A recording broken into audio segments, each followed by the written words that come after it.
Hey everyone, I'm back once again with another review. This time we're going to be covering the sequel to a game I reviewed a while ago called Hex.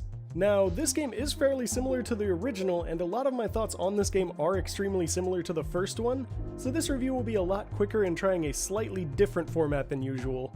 But if your questions don't seem to be answered here, I'll have a link to the original review in the description below, and hopefully that'll clarify what's missing.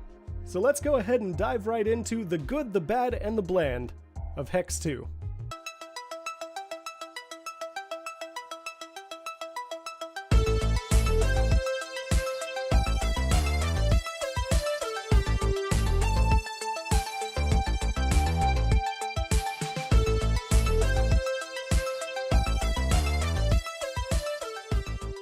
Hex 2 is a puzzle game whose main objective is to clear all the hex-shaped tiles. Typically you accomplish this by jumping onto them, but there are some unique tiles that affect how you might accomplish this goal.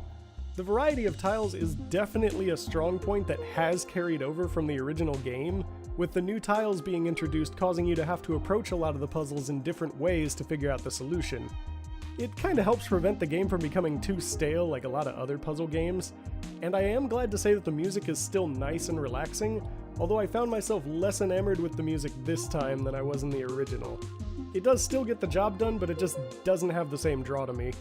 I feel like one of the stronger negative points I have with this sequel is that the difficulty progression was a lot more all over the place than the original, with the difficulty curve staying mostly neutral and then having some random spikes rather than feeling like a steady progression. A few other points that are fairly minor but I enjoyed regardless is the level select designs, which had some very interesting geometric images that just looked aesthetically pleasing to me, and colored in as you progressed.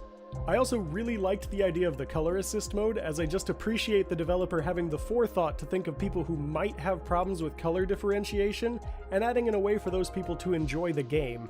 So in closing, Hex 2 is a very interesting puzzle game. It is a little bit on the short side, coming in at about 3 to 4 hours of gameplay, but I personally feel that it's a good amount of time for a game of this style, as it lets you enjoy the experience and doesn't really overstay its welcome.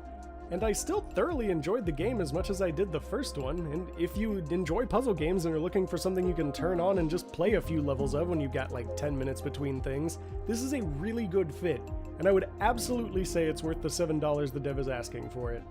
Thanks for stopping by, everyone. I'm sure this came out a bit more rambly than I intended, but I hope it helps you out in your decision nonetheless. And until next time, keep gaming.